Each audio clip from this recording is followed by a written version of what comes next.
We begin at 4 with breaking news. The family of Stephen Jones speaking out today alongside civil rights attorney Ben Crump. Channel 3's Stephanie Simone is on the First Alert desk with the latest. Stephanie. Kara, that's right. The Ben Crump law firm joined the Jones family and the NAACP this afternoon to talk about the changes they want to see from Hartford police. Late last month, Hartford police officer Joseph McNano shot and killed 55-year-old Stephen Jones. Jones was carrying a knife during an apparent mental health crisis.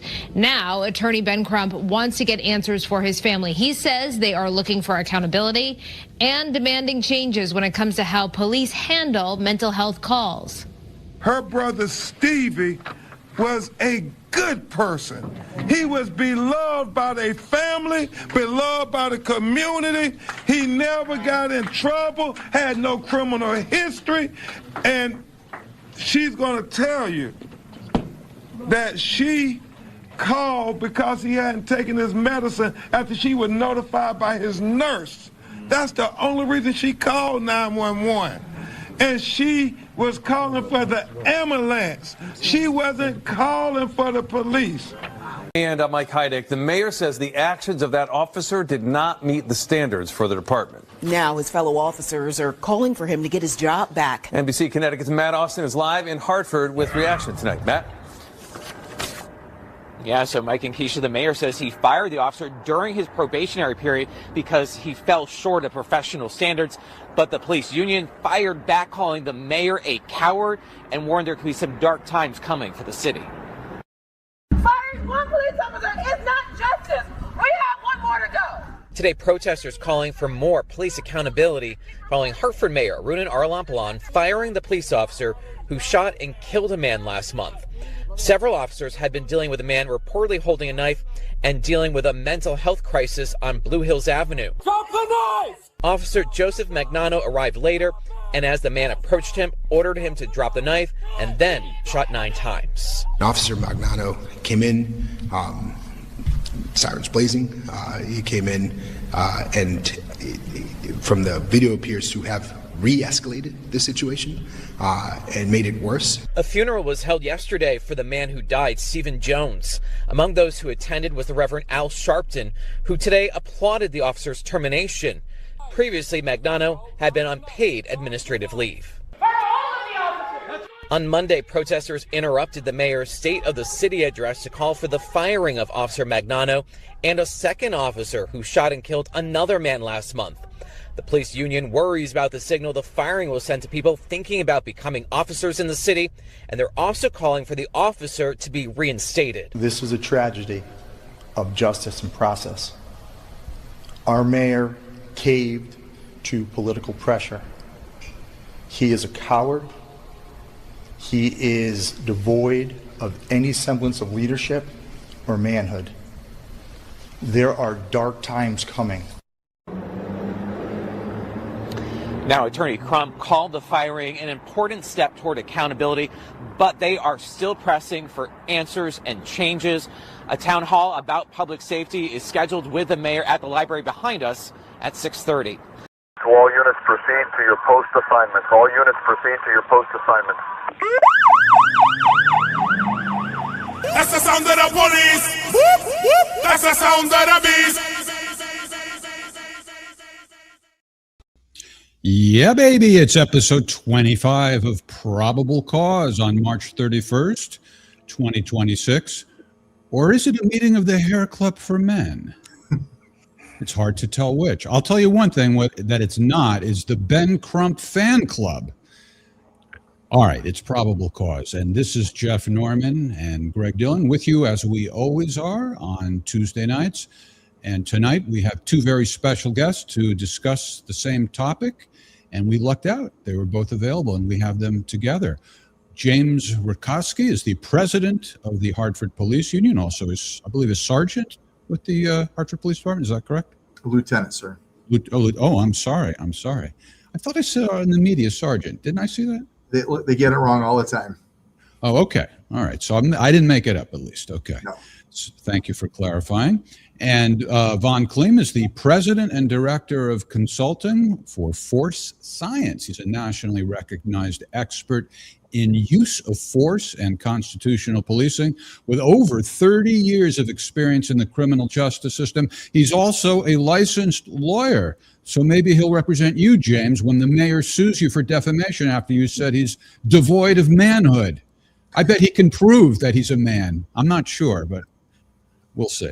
Anyway, thanks for joining us tonight. How's everybody? Good. How are you?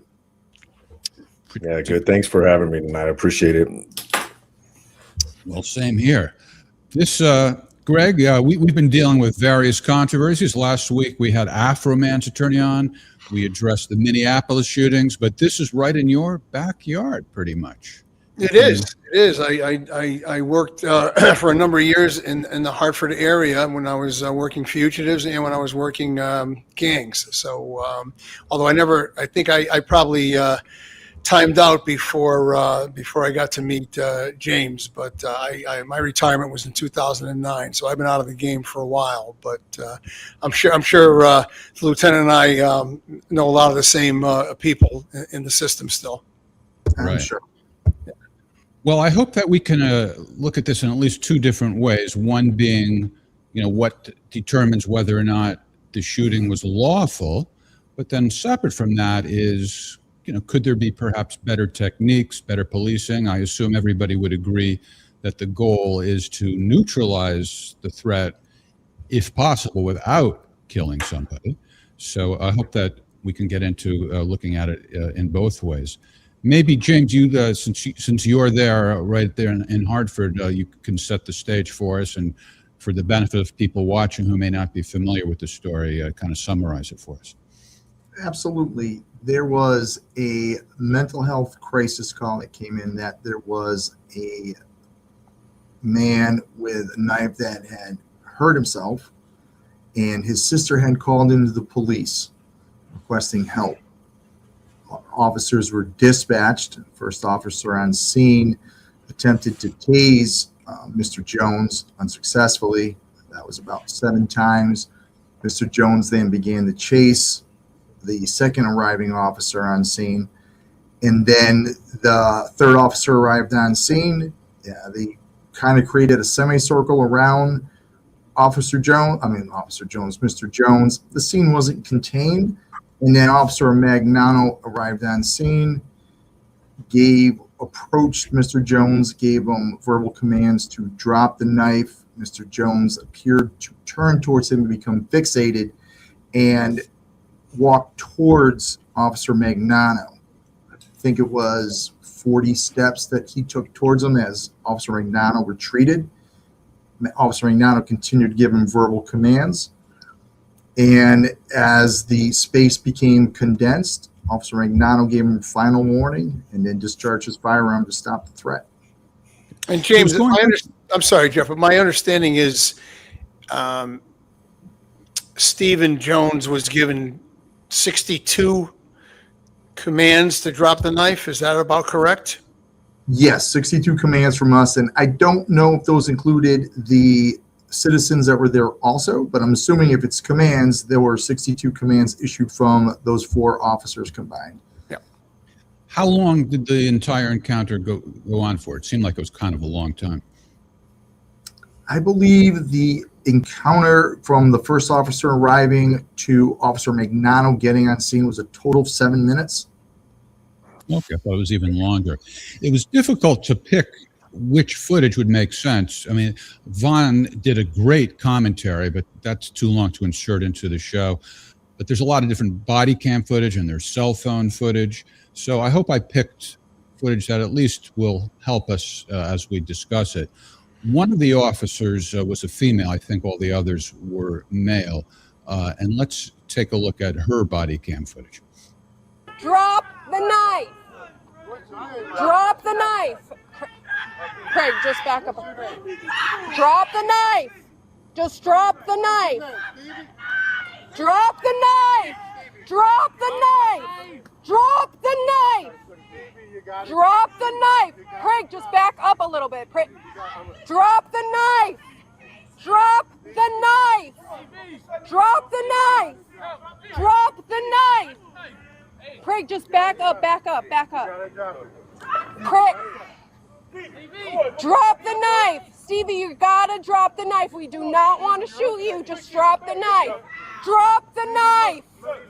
Drop the knife, hon. Drop the knife. Drop the knife. Honey, you gotta drop the knife. You gotta drop the knife. Still hasn't let go of the knife. Drop the knife. Drop the knife, hon. Back up, hon. Just back up a little bit. Stevie, you gotta drop the knife. You gotta drop the knife.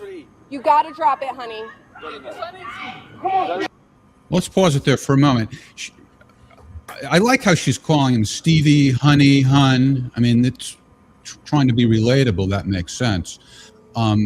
Who's the guy off to the left? I mean, she told one of her, I see a uniformed officer, and she cautioned him that he was getting too close. And maybe, Vaughn, you can explain the significance of that when it comes to assessing how they all perceived it as a threat. But who's the guy to the left? Is that a plainclothes cop or just a bystander that she said move over to the left?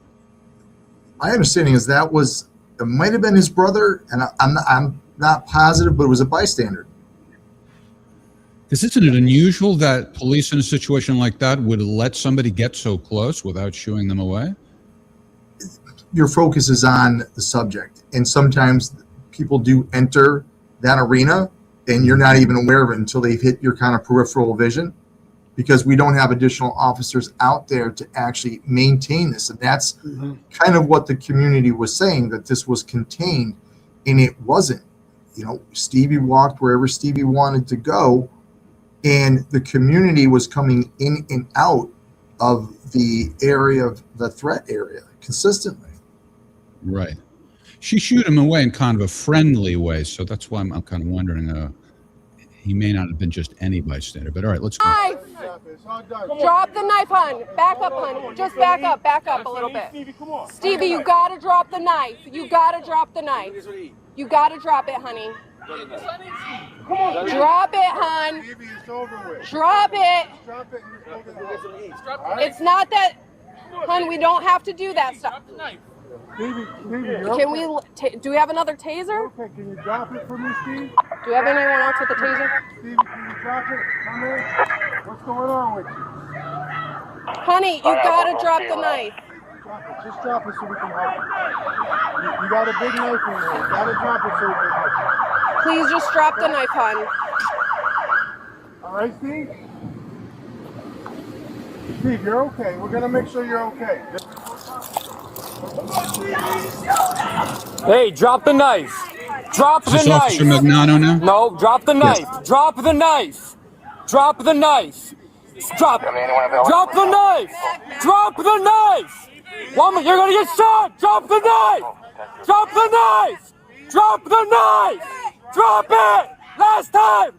Drop the knife. Drop it. Okay, so I let that go quite a while. That's kind of a long clip to play in a podcast, but I thought it would be good for context to people to get a sense of the situation.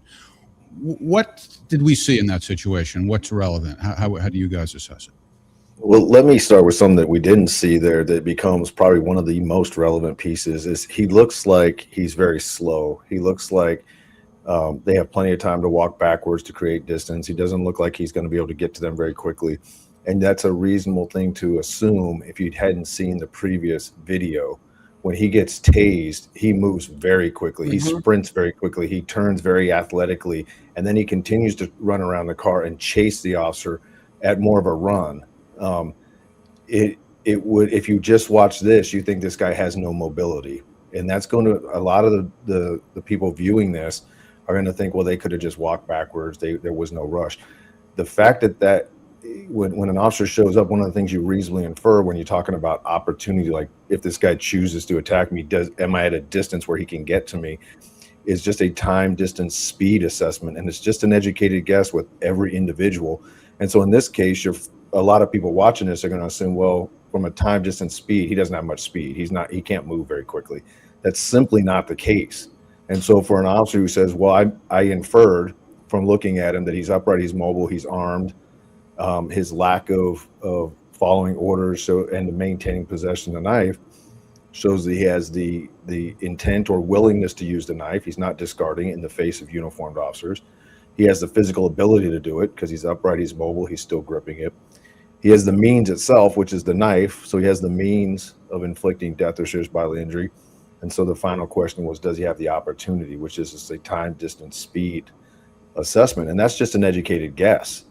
And so if you reasonably infer that he can get to me at this distance, if he chooses to, evidence of how reasonable that inference is to go back and watch the other body cameras, because that man absolutely could sprint and he absolutely could be athletic if he chose to be and spin and turn and run. That wasn't portrayed in that. So those audience members who are watching that understand we have the benefit of having seen that previous body camera. Yeah, I wish I had that footage. Like I said, I was a little bit worried about whether or not I selected, what would be the most relevant. What's the story on tasing?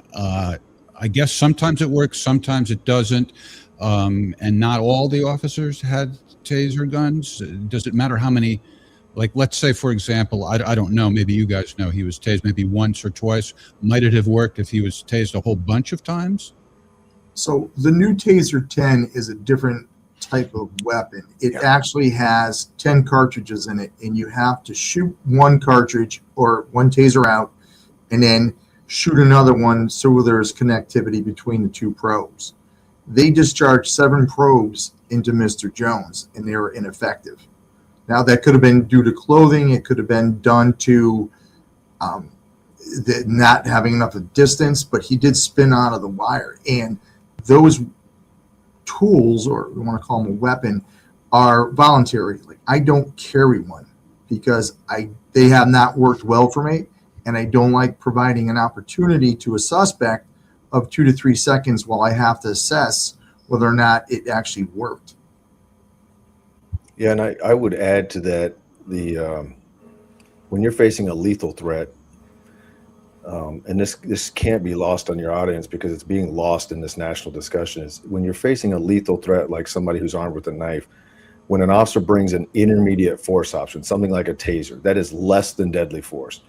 The law doesn't require you to use lower levels of force against a higher threat level. The police as a profession and individual agencies or individual officers might voluntarily assume the risk of trying a taser. They are voluntarily assuming that risk to reduce the number of people that they could lawfully shoot. When that's being done, typically the tactics you'll see across the country is, if you're going to choose to assume the risk, which every officer has the right to, it's a discretionary tactic, you do it with lethal coverage, meaning somebody next to you has a gun while you attempt a taser, precisely for what James is talking about, is if it doesn't work, right? If this guy starts to rush at you and you don't get the second probe, or you don't get an effective probe spread, or it's just ineffective because of clothing, right? You don't actually get the connectivity, as he says, or complete the circuit for neuromuscular incapacitation, then you have to have somebody who's willing to use deadly force. But these tactics have been adopted by police agencies, again, to reduce the number of people they could otherwise lawfully shoot. And so what's now, when you do that, there's sort of this creep, like, well, other people have tried it, and so now we expect officers to try it. It's discretionary, and it is a massive assumption of risk, and there's no law that requires officers to try to respond to lethal threats with intermediate force options. Right. Well, I don't know that anybody's claiming there's a law, but I mean, I think that the average person would want to see if there's a way to restrain him without killing him. But what makes this shooting lawful? And, how close to the line of unlawful was it? What would be the factors to consider? Well, if you're looking at, one, lawfulness is anybody in my position wouldn't conclude lawful or unlawful without actually analyzing the case, seeing the officer's statements. You guys may have more access to it than I do. We, as a general principle, we never look at a video and give a final conclusion like that. But so here's what I'll say. Here's the questions we're asking relative to what officers are trained to consider in doing an imminent threat analysis, so that ultimately a trier of fact, a chief of police, internal affairs, or a jury can make that determination of reasonable or not. The first thing is that the officer is evaluating an imminent threat, right? In order for him to be privileged to use deadly force, he has to be facing an imminent threat of death or serious bodily injury. And imminent does not mean immediate. Imminent means there's a course of conduct going on that if they don't interrupt that course of conduct, it's reasonable to believe that somebody's going to be seriously hurt or killed. One of the formats for that analysis, there's several out there. These are not legal formats, but they've been decades and decades of use in both police and civilian cases. One's called the ability, opportunity, jeopardy. It's the imminent threat triad. Others break that out into intent or willingness, ability, physical ability, means, and opportunity. And so what that means is, does the officer have a reason to believe this person has the intent or willingness to inflict death or serious bodily injury? Do they have the physical ability to do that? Do they have the means, whether it's their fist, their teeth, their head, or a knife or a gun? And then do they have the opportunity, meaning if they choose to inflict death or serious bodily injury, can they get to you before you can effectively respond to it? In this case, what officers are trained to look at is, certainly, I don't think there's any question whether the guy has the means to inflict death or serious bodily injury. The knife itself is beyond debate capable of inflicting death or serious bodily injury. The guy's upright and mobile. Does he have the physical ability? Well, the video demonstrated the quickness with which he could move. He was maintaining consciousness, maintaining the grip on the knife that is consistent with an assaultive use, right? So I don't think anybody's going to seriously contest whether it's reasonable to believe. Now, again, you don't prove any of this beyond a reasonable doubt. When you're at the scene, it's just a probable cause standard. Is it reasonable to believe he has the ability, the means? And I don't think there's any question about that just from watching this video and observing that conduct. The willingness or the intent is hard, unless somebody gives you the express intent, I'm going to kill you. And so you almost always have to infer intent based on the circumstances surrounding the conduct. And intent it's intent or willingness. So what makes that difficult in cases of mental health issues or mental crisis is because they may not know what they're doing, right? We don't know what their motive is. And, maybe a simple oversimplification is, if this guy thinks you're a piñata and he's stabbing you to get candy out, it doesn't matter. It's reasonable to believe he's posing an imminent threat of death or serious bodily injury. A lot of times we look at mental health issues and we just saw with Attorney Crump, he's laying out that he was a nice guy. He was a great family man. He was a great brother. All those things I will just assume are absolutely true. He was not shot for being a bad guy. He was not shot for being a bad husband, a bad brother, a bad son. He was shot because the officer believed that he posed an imminent threat of death or serious bodily injury and that he needed to stop that threat, right? And that's why they shoot. So that's intent, ability, and means, or willingness, ability, and means. The final one in that imminent threat analysis that allows an officer to be privileged to use deadly force is opportunity, meaning if he chooses to initiate that assault, if he chooses to attack the officers for whatever reason, can he get there and that's a time, distance, speed issue. When we look at human performance issues, time, distance, and speed, we remember that there isn't a universal response time. There's not a universal sprint time, but every officer out there has to be given a starting point. They have to be given, it's sort of an educated guess based on how far that guy is, can he get to me? And we sort of start with an average of 15 feet a second, right? And to just go half that. I mean, it's not going to be precise, but there isn't a universal response time. So at 7 feet, you're talking about half a second he can get to you. When you're watching that video, what officers are trained to consider is, and you saw it in the video, you need to back up a little bit. They were expressing their recognition of time, distance, and speed. There was a couple of things that made me realize some of these officers were not recognizing time, distance, speed because they were standing way too close for them to be able to effectively respond with a quality of force that would immediately and decisively stop the threat. Guns were down at some points, and and other times they were up in a a low ready position. All of these are just tactics, and they're fine. Officers get discretion on their tactics. When we looked at some of those tactics, I look for not just the officer that shot, but what were the other officers doing that made it clear they also recognized the threat. Well, one, they had their guns out. Why is your gun out if you don't recognize this guy as a potential threat of death or serious bodily injury? Why are you telling your back officers to back up? Well, because you recognize that at that distance, he's posing a threat of death or serious bodily injury. Why are you telling the civilians to back up?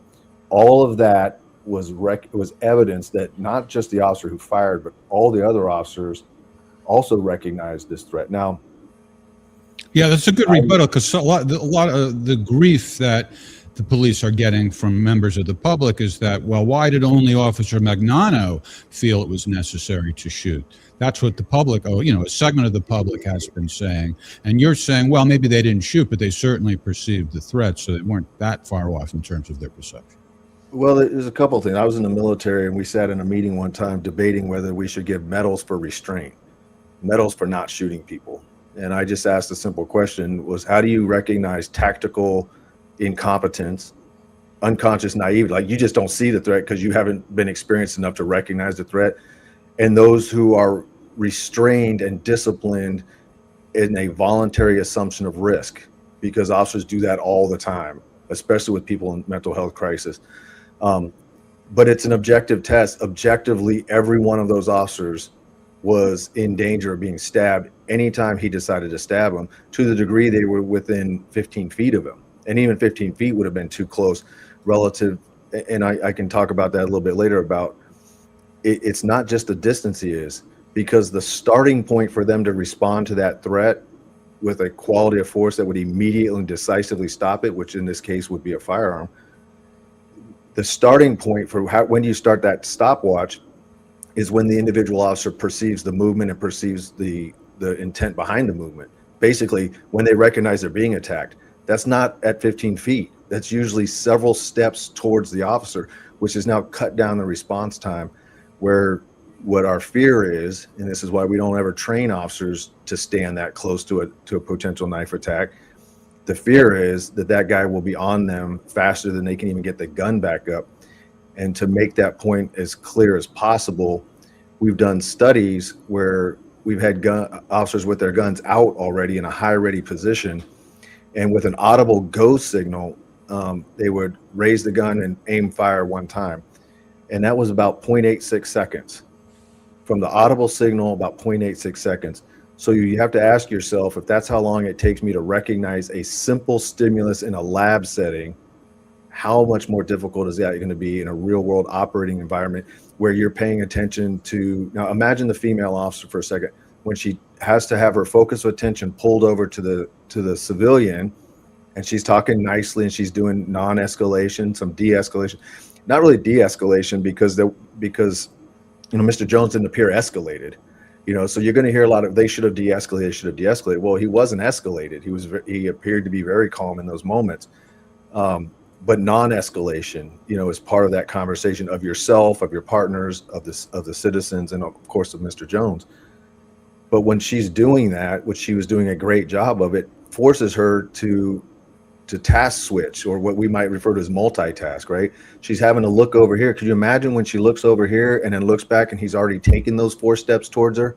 Her response time has been crushed down to nothing at that point. Mm-hmm. So all of these things. If I could just interrupt for a second, of course, yeah. I noticed that the officer with the beard that was to the side of him, not only was far too close distance-wise, but she was getting concerned that he was too close, and if Jones had actually lunged at him, she would have been hesitant to probably fire her weapon, because already the distance is far too close to guarantee you're not going to be in a crossfire situation. So, I mean, it was sort of a double whammy there when he got so close that he could have been injured and he could have prevented other officers from discharging their weapon.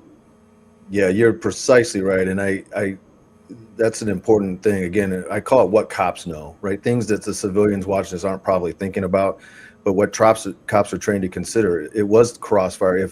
If you you are effectively limiting my response options if you choose to close with that guy and start grappling him. Okay, well, my gun's out of play now, right? Or if you stand so close and you're not grappling him, but you let him close the distance, well, you've effectively taken the gun out. Yep. The other thing was, and James brought this up, this was not containment. Containment requires somebody to be limited to a reasonable area of movement, and reasonable area of movement is dictated by, are they a threat to other government interests or not? Or are they impeding our tactical advantage? So reasonable means, it's tactical reasonableness in that, and it's easy. This case lays it out perfectly. If he stops right here in front of this abandoned house, for example, I will say, as long as he's willing to stay right there, I've got a good backstop. I can create space. I might get some barriers in there. As long as he stays there, and there's not an imminent threat to government interest, he's not increasing his tactical advantage and decreasing ours, then I have what's called discretionary time. So for us, that's containment and control. When I have discretionary time, then I can engage in communication, de-escalation, persuasion. What this was not containment, it was a mobile surveillance platform is what it was, right? There, as James pointed out, they're letting him dictate where he goes and when he goes there. And they're trying to maintain some distance, whether that would be effective distance or not, that's their judgment. We can do a time, distance, speed analysis and show them that if he decides to attack you from there, your response option is going to be very limited. But once he starts to move, all of a sudden now our shooting background changes, our crossfire situation changes. We start entering open intersections. We start getting closer to civilians. We start getting closer to vehicles in the street during cross traffic. And all of those things decrease the officer's tactical advantage, and they no longer get to dictate the time and location of any enforcement action. So this was not containment as police understand containment. This was at best a mobile surveillance platform. And I'll just make this point as well. Tactics are discretionary. That officer who stood within 5 feet or whatever it was, videos are liars. So we don't use videos for time, distance, speed, or angles. The video has to be interrogated, and then we compare the video to forensic evidence, and then we can start dictating time.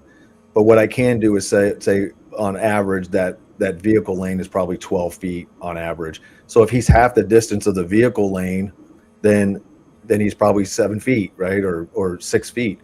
Yep. But whatever it is, it was very close. But that's his tactical choice to make. And all tactics are based on risk, benefits, and trade-offs. We have a question from a member of the audience about tactics, actually. Do you want to finish that thought, and then we'll get to Yeah, let me finish this, because people might want to criticize the officer for having his gun down, standing too close with his gun down. Okay, there's some risks in doing that. Your response time is gone pretty low, unless you're going to shoot from the hip and you're willing to assume the risk of getting stabbed in the process. Those are your risks to assume. But from a de-escalation and non-escalation standpoint, they might be considering, well, if I point my gun at him, there's a risk of escalation.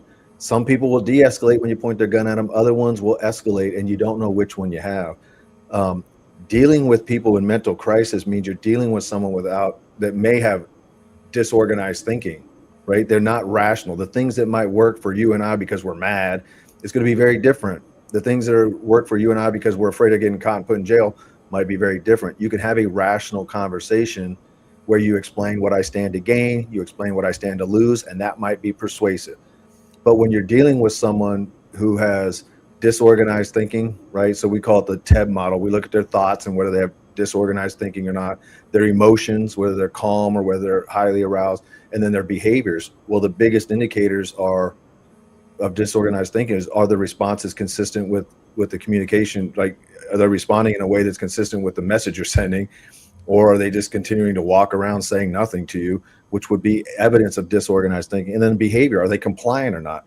In this case, there was a lot of evidence consistent with disorganized thinking, which I think they're going to agree because they're trying to push the idea, and probably rightfully so, that he was in a mental health crisis, and that his behavior was consistent with failure to comply. So all of those things might lead the officer to be like, well, I don't want to make things worse. I don't want to point my gun at him. And I know that's risky, but it's his risk to take is the point.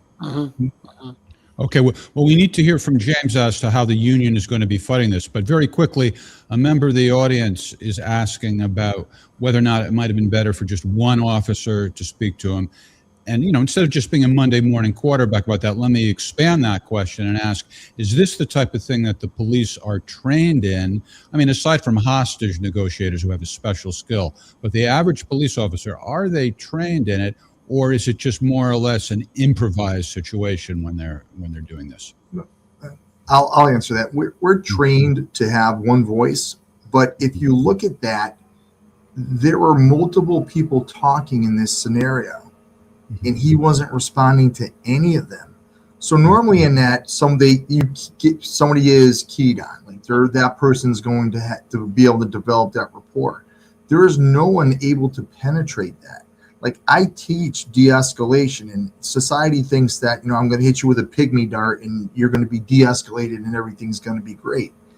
If you're in crisis, I need two things from you. I'm providing the opportunity for de-escalation, but I have to have conversation, because I can walk you from the emotional part of your brain and find what puts you there, so we can go into logic and work that through so we can get you help.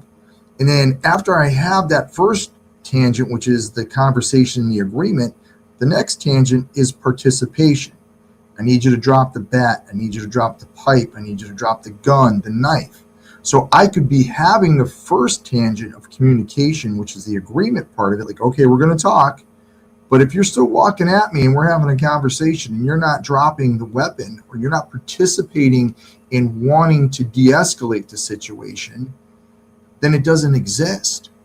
People make that mistake that we do it to them. We're not Jedis. We're not, Jedi mind trick. Oh, that's not the droid you want. Absolutely not.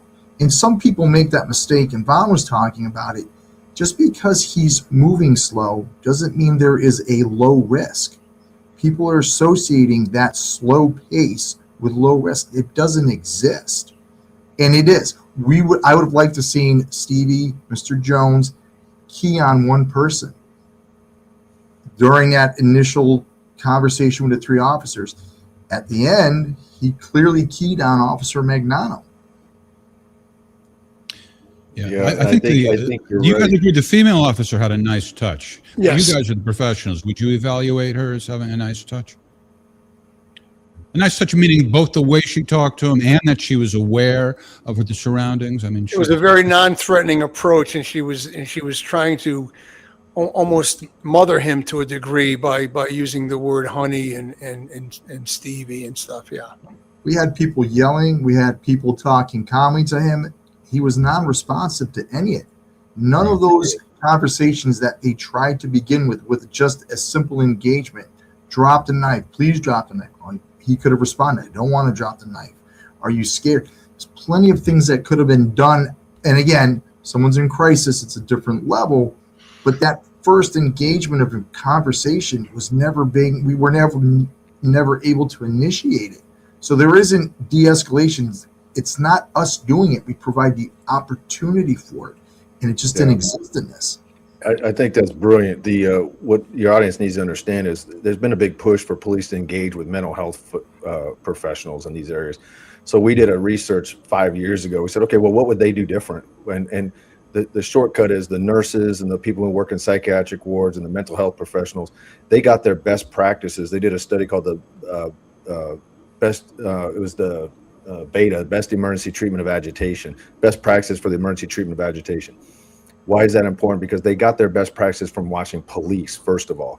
Second of all, they said in their reports after they did extensive studies that not everybody's able or willing to be de-escalated, which is what James is talking about.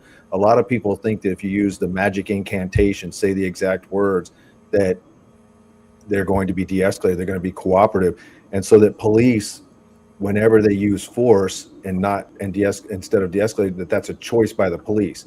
If only they would have de-escalated, they wouldn't have had to use force. And just precisely right. We evaluate these cases because we know the opposing experts will come in and say, had they talked nicer, had they talked differently in some way but in this case, they did all of them. Now, the answer to the one, and they were ineffective. So you have evidence of that. the one voice thing is great. Yeah, the officers want to use one voice, but there's some flexibility in that if that civilian comes over and all of a sudden you realize he's answering them, then you stop talking and let the guy talk if it's being effective and he can do it from a safe distance. Those who are looking at it, I love the de-escalation conversation, but we look at the 5 C's of de-escalation. It's containment and control, which we talked about. Then it's contact, which is psychological contact, which in this case, it didn't appear any of them could establish. And it's also physical contact. Does he hear the words coming out of your mouth? And so it's containment, control, contact, and then communication. And communication is, do you have the skill set? Have you learned to de-escalate? How do you learn to do feeling reflections and empathy? And do you understand the difference between using de-escalation techniques from someone who is in an emotional aroused state versus somebody who is in mental crisis and has disorganized thinking? Because they're very different options. And when you have discretionary time, you can do what James just described perfectly, right? That's when it's safe and there's not an imminent threat to government interest. But the 5th C is cooperation. So it's containment, control, contact, communication, and cooperation. And if you don't have those, you cannot set the conditions that allow the other person to de-escalate. Now, audience needs to also know de-escalation is often used when you mean communicate. De-escalation is also used when you mean persuade, right? Those are very different skills. And these officers were using a lot of really great de-escalation tactics and communication tactics and non-arousal or non-escalation tactics. They were sometimes using them all at the same time, and we saw that. But you're precisely right. A lot of what the female officer was doing falls well within good, reasonable police non-escalation tactics. They were not effective, and you can tell they tried conversation, they tried compassionate voices, conversational voices, they tried aggressive verbal commands. None of that was effective in getting him to actually cooperate. Yeah. James, I want to kind of switch gears a little bit, and because of the time, can you set the stage for our listeners or viewers as to how this played out, meaning that there's an Inspector General's investigation that is being conducted right now. The officer's probation, I believe, was supposed to end on this past Monday, right? This last Monday, this week? It ended on Friday, I think the same day he was terminated. No, I think it was either the 28th or the 27th. So he was either terminated the day before, the day of. Okay. I read reports he was terminated on a Friday and his probation would have ended on that Monday. But regardless, if you could just kind of set the stage, because people may not be familiar with what happened since, which is that just within hours, basically, of him completing his probation, the mayor overrode the police chief and decided to terminate his employment before the Inspector General's investigation has been concluded. Is that correct? Yes. Okay. All right. Because I think, many people would find that quite interesting that the mayor sort of, not sort of, that he sort of got in front of his skis and decided to terminate before an investigation was concluded. There are a lot of administrative. So we have 3 silos in this case. We have the possible criminal aspect, Inspector General's investigation. You have our own collective bargaining agreement, which is the administrative guidelines that we've agreed to with the city, due process and officers and members' rights. And then you have the civil wrongful termination suit. Now we're proceeding on the administrative end because we believe that there were a lot of missteps by the mayor in the city in this, and that will help build ultimately. We can't have Officer Magnano's job reinstated through that administrative series. That will do it through the civil side. And then we still have the IG's investigation. Any indication when that will be concluded? Historically, they're anywhere from 10 to 12 months. Now, we do have elections coming up for the mayor. We do have elections coming up for the governor. So maybe the mayor wants it done earlier, and maybe the governor wants it done later with the influence of Al Sharpton in his office. Yeah, we didn't have time to show that clip, but that would have been also something of Oh. interest, I think, to the people. Yeah, there's so much going on with this case. It Well, really- if you very guys can convoluted. hang in there a bit, we got some questions from the audience. Two people have asked about why the police aren't trained to shoot in the legs. I'm an idiot. Can I just make a guess as an idiot before you guys give the answer? I would guess because it's not very easy to hit the leg, and then there's the risk of the bullets then landing somewhere else. Did I guess correctly or not? Or into somewhere else. That's what I mean. Yeah. Right. So think that you have your femoral artery in your leg. If I hit you and I rupture your femoral artery, you got about 1 minute and 30 seconds with your 6.6 liters of blood pumping out. You're dead. Center mass, we are trained to shoot center mass, the highest probability of you living, because our job is to stop the threat. Stop the threat. Center mass. Arm, how if I miss your arm? That's not good. So you're correct. There are reasons we are trained to do what we do. I'm sure Von's got a spin on it also with why that center mass is important.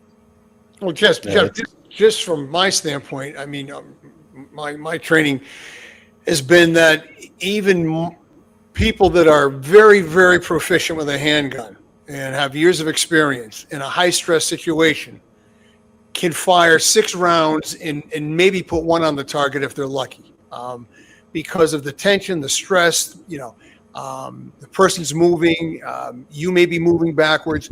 It's not a guaranteed shot. So to expect someone with a handgun to be able to strike someone in the leg and stop them, it's unrealistic, and it doesn't bear discussion, really.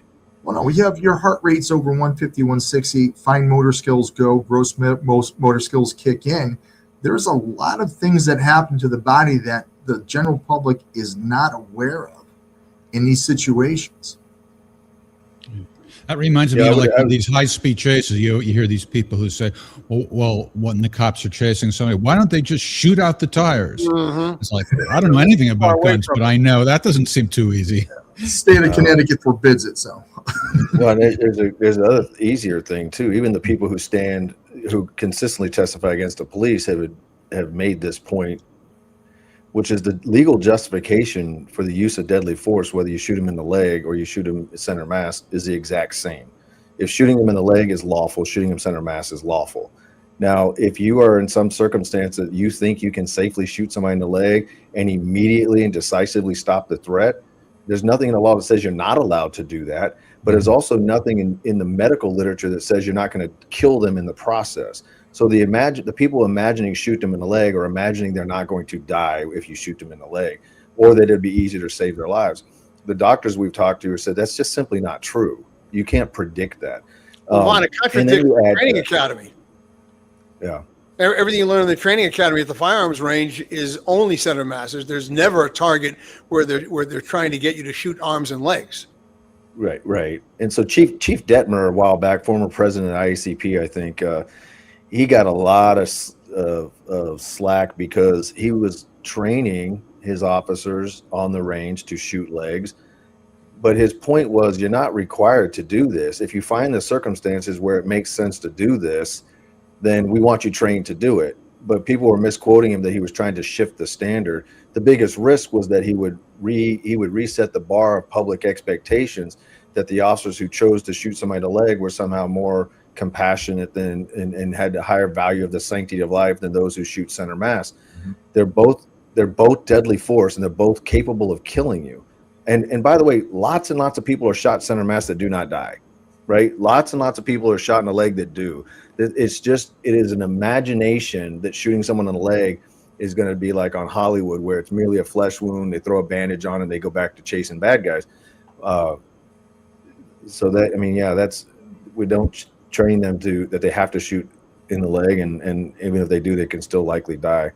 James, I've never seen a target when I was on the range, and I was on 3 different SWAT teams, where I saw a target that went below the hips. No. Yeah, it's clearly not the training, right? Somerville John in South Carolina wants to know why an ambulance wasn't on the scene. And I heard Ben Crump say that the family called and they wanted an ambulance. They didn't really want the police to show up. But so I guess there's a couple of questions in there. Does the operator who answers a 911 call have the discretion to choose which it is? Were both called, or what? Can you guys? I don't know when and again, it's an assumption on my part, but I can go to the overall dispatching etiquette is they could have sent an ambulance, and what priority is that? Where's the ambulance staged? How far is it coming from?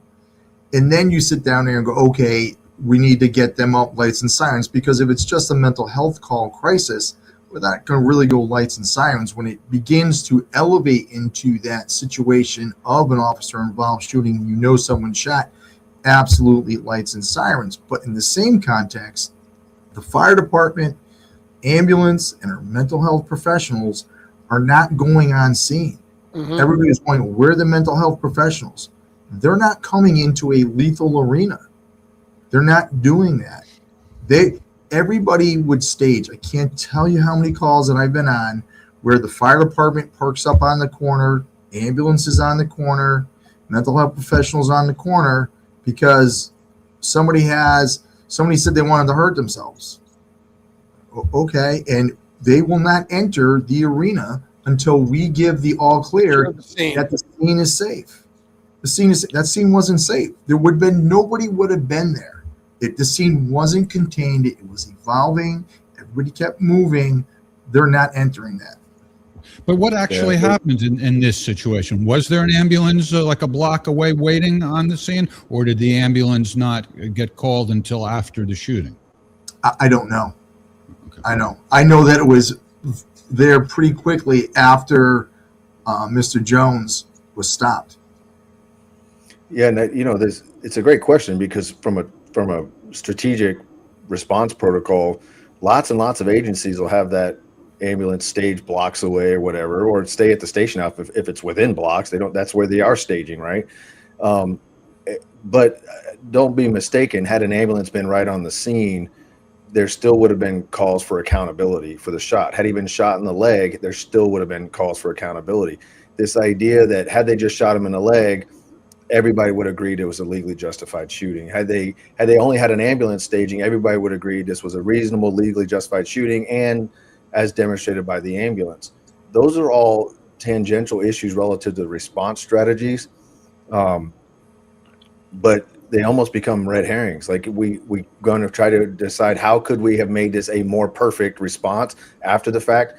Every single tactical response can be improved after the fact.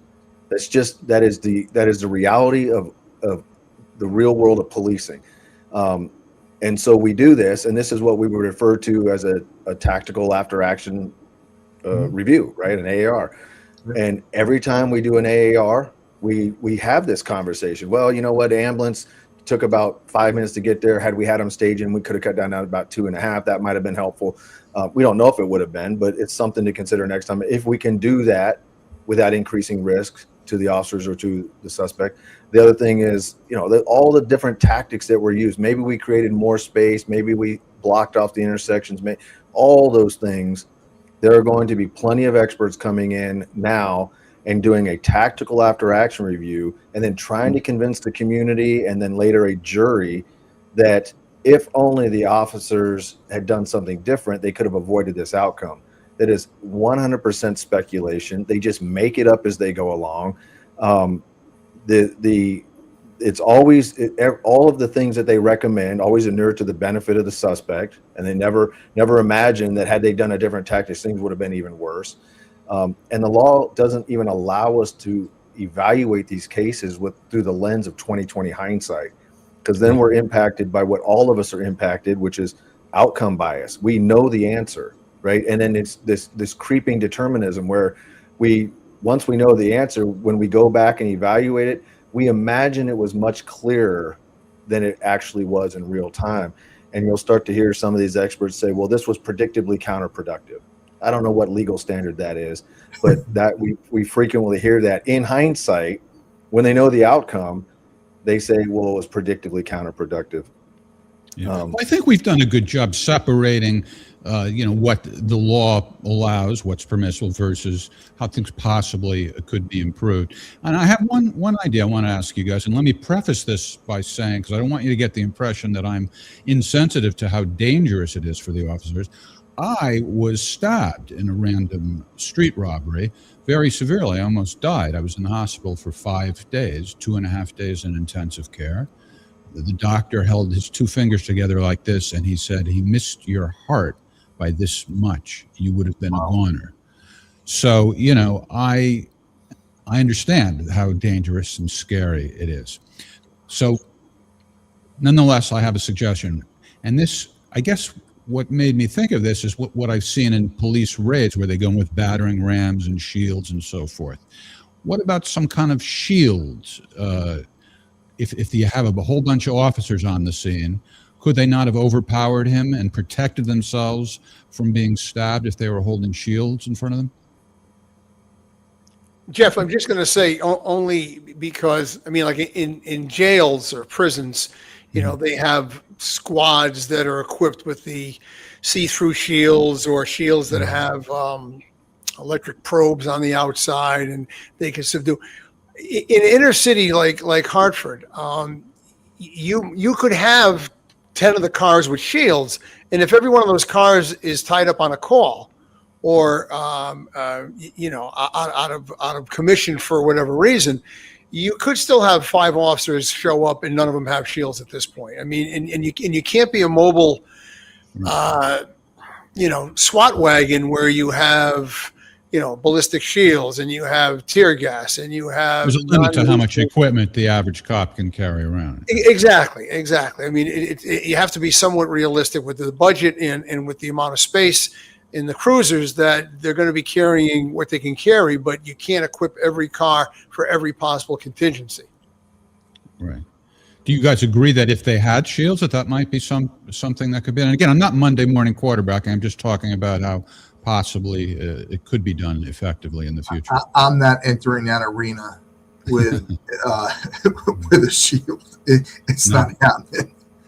Well, think about the ones in the prisons too, Greg. You brought up a great point. They also wear puncture-resistant gloves, arms, chest, legs, and they're in a confined space all the time. Mask, and they do that because they know that they are preparing for the number one threat in that place, which is going to be the shank. It's going to be the improvised edged weapon, and so they do anticipate that because they have their stationary supply closet right there, right? And they have their teams that have been trained to contain somebody, and it already, keep this in mind, a lot of those places there's already 3 points of containment. Yes. You just get a team to figure out the 4th point. Yep. So I've not seen that. I've not seen that anywhere in the United States. And that would be bringing, again, I know what you're doing now is just like, we all want to imagine, okay, we've learned lessons here. How can we avoid having to shoot somebody in the next issue? Let's war game it. That's what Axon does with the taser. That's what companies do, is try to figure out how we can safely contain or arrest people without having to shoot them. That technology is not there yet, and we saw that with the failure of the taser. And so we can do that. It's a tactical after action review. It's sort of like, how do we get innovative? How can we get creative? Right. But here's the thing, and James is smart for not jumping into this. We see cases where they're like, well, they could have brought a drone. And I'd go, well, does your department have a drone? Well, no. Okay, well, they could have done shields. Well, does your department have shields, and have you trained to do that? No. Why? And we're talking about it here because you caveated it pretty well. You're like, look, you fight with the army you have, not the one you wish you had, right? And you fight with the army of today, not the one you may have tomorrow. So those are important. Well, that's why I said I'm not Monday morning quarterback. People see videos of these, gadgets where they fire a net over somebody, and they're like, "Oh, that's effective." And then they have, the less than lethal beanbag round, or rubber bullet, or pepper balls, and yeah, those are all great things. But every department can't afford to man every single officer with every one of these gadgets and train them. I mean, it's just not realistic at some point. Think of this, and this has been brought up a couple times. People are like, well, why didn't he just hit him with the car? Okay. And what happens when Mr. Jones falls on a knife and kills himself. What do we do then? Because the first thing that I'm going to be sitting down, if that was me and I'm in a courtroom, is they're going to look at me and go, Lieutenant, yes, were you trained to hit people with a car? Were you trained in the academy? Have you been certified in, motor vehicle use to stop a lethal threat? That there's no winning in that situation. Right. So it is. It would be deadly force again. Yeah, I mean, we're all getting to the same place. Shooting in the leg is deadly force. Shooting center mass, deadly force. Running somebody over the car is deadly force. The legal justification is the same. Going back to Jeff's point is, okay, but if we shift from that for a second and look at in the universe of possibilities, how creative can we be so that the next time we might have some more tools at our discretion? Okay, in this case, they did try intermediate force options. They did try to not have to shoot this man. What they lacked when that final decision to shoot was he was mobile, he was not contained, he remained an imminent threat. And while any one of those officers could assume whatever risk they wanted to assume on their own behalf, once he starts getting to open intersections, closing distance with civilians, you are now deferring that risk to the civilians who you are there to stand between the risk and the civilian. And instead they could be like, well, let's back up, guys. Well, this guy's mobile. Right, backing up would have saved them, but it wouldn't have protected all the other government interests, like the civilians who were at stake or at risk. So, coming back to fighting with the army, you also have to understand that there was time limitations that were dictated by the suspect because he remained mobile. They didn't necessarily have the time. Even if they would have had those resources, they have to have sufficient containment to implement those resources. So, it's a good exercise to do after action reviews. I just don't want the audience or the community to start to imagine that this should have been done in advance and therefore they're negligent for not having done it. I mean, one of the questions would be, why don't all the officers have tasers? So they all could have tried them. I just came off a jury trial where one of the jurors asked, while the suspect was trying to stab another officer, the officer used beanbag rounds. And then the beanbag rounds didn't work, so he went to a taser. The taser didn't work, and so he went to his firearm. And he was indicted, and the jurors found him guilty because in one of the jurors' evaluations, they did a tactical after-action review. They said we would have tried different tactics, and therefore his tactics he did we find to be negligent. So they convicted him of negligent homicide because they just thought he should have tried a different taser. They just thought he should have waited for another option. Now, this is while the guy's actively trying to stab an officer. Time reduces options.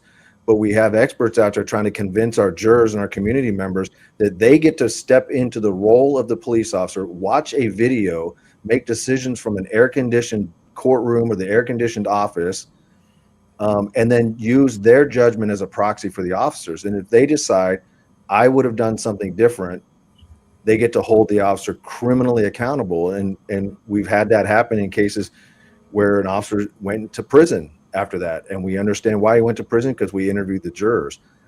So it's terrifying. That's why I get very careful, and I think James is right to be very careful about engaging in the timing of looping this conversation in with an active case, because it gets people to start imagining, yeah, they could have done that, and that's a dangerous game to play. Yeah. And don't listen to me. The fact that I wound up in the hospital is an indication you shouldn't listen to me. Let me tell you what happened, by the way. Hold that thought, Greg.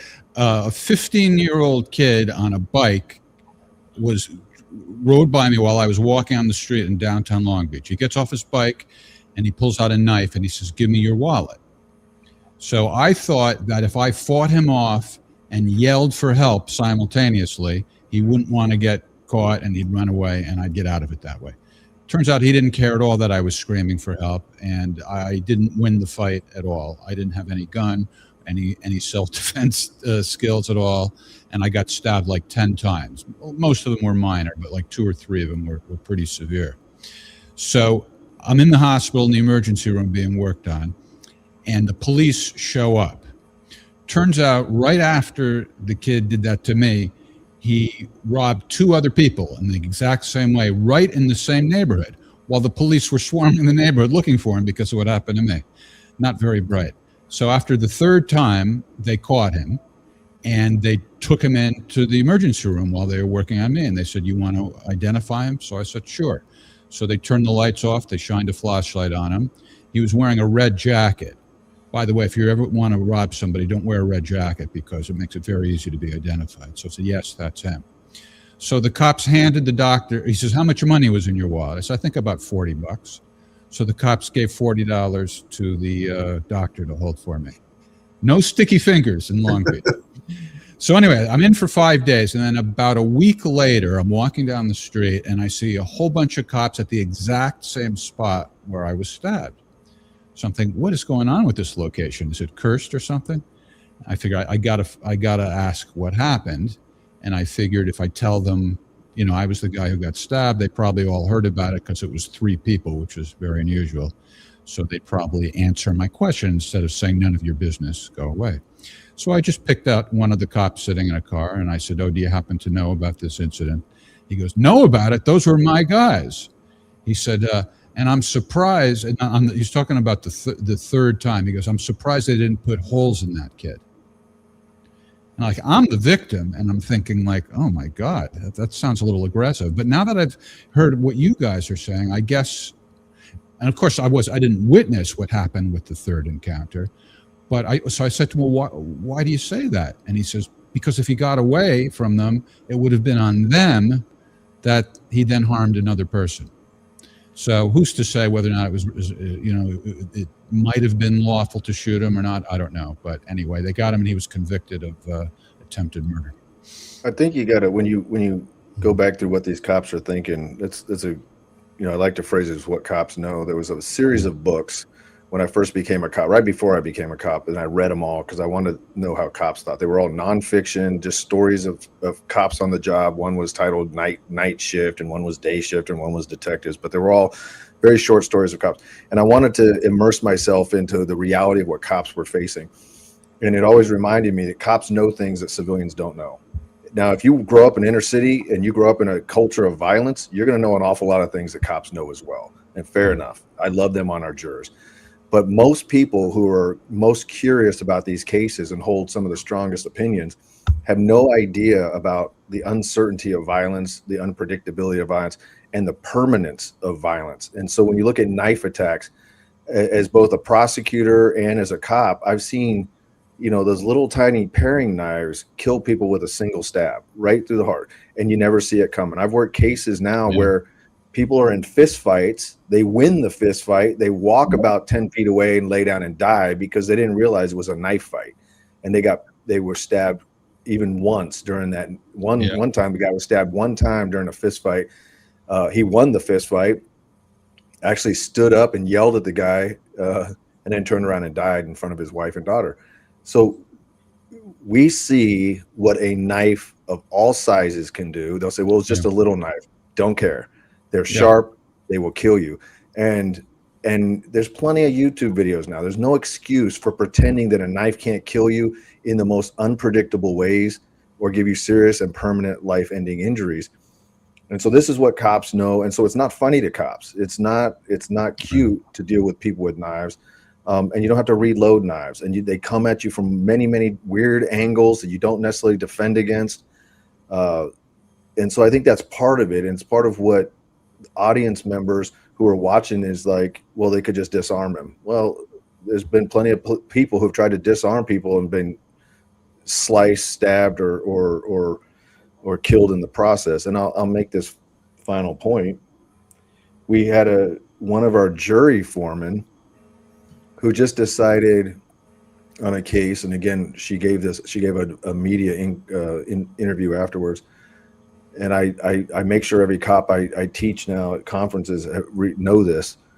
The jury foreman says, and I'll paraphrase it, that the suspect's life was more important than the officer's. So she did not care if it was her. She would have let that officer get slashed every single time before she would have shot that suspect. And this was a quote that came in the paper from her interview. I'm like, that's who's on your juries. Yeah. That's who does not understand, or maybe understands the reality of violence and doesn't care, right? So this is part of trying to educate the jury or educate the community, is understand the reality of the violence. But that's not even the last hurdle. The last hurdle is to get them to care and understand that the police are put in these situations to assume risk on behalf of the community, And so it's not just their personal, but it's not just the agency as agents of the state, right? They're not just agents of the city or agents of the state, but they also have personal agency that they have to protect against. And they have a right to defend themselves on both counts as agents of the state and as in their personal agency. And whether you think their life is worth more or less than the suspects, that's the person who's using force's judgment to make, not ours in hindsight.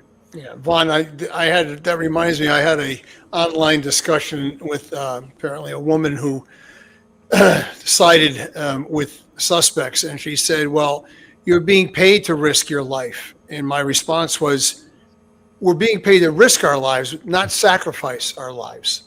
I said, and there's a big difference. And James, I just want to follow up before we conclude. What is the current status, just to kind of wrap things up for the people that are watching this and don't have a great grasp of the whole thing? I understand officer is terminated, and what recourse now does he have in that regard?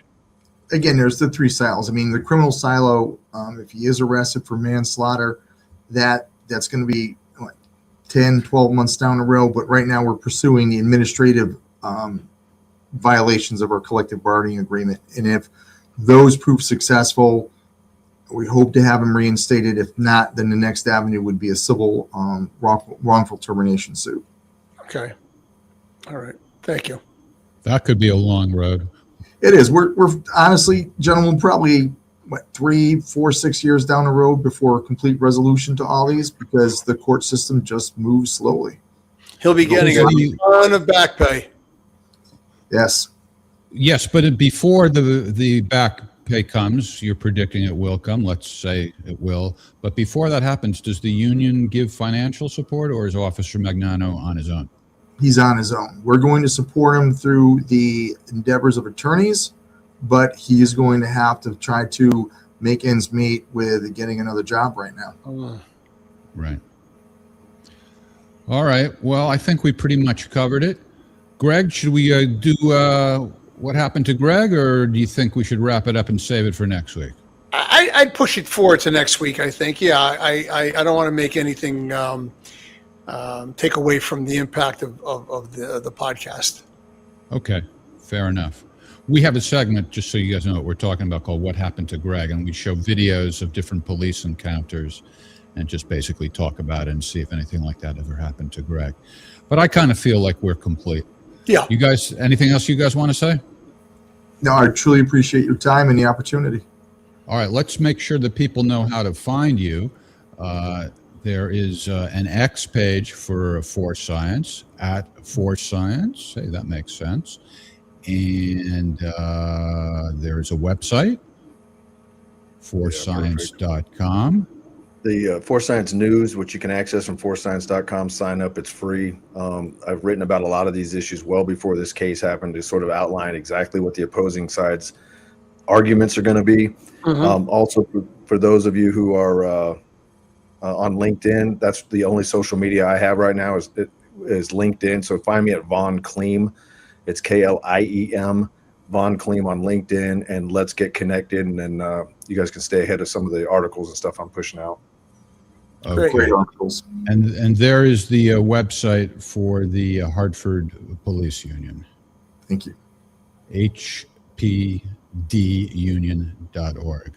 Thank you, Lieutenant Rakowski. Sorry, I said sergeant before. It's all right. It's just a title. Everybody gets bent around. I'm like, nah, it's just a title. It doesn't mean nothing. All right. All right. Thanks to our beloved audience. Thank you, Vaughn. Thank you, Greg. And join us tomorrow night, Wednesday night, for Ask the Inspector. Scott Ritter is back from Russia. We'll be on at 7 Eastern time, our usual time. And then Thursday night, the Whiners, also at 7. Take care, everybody. Thanks, guys.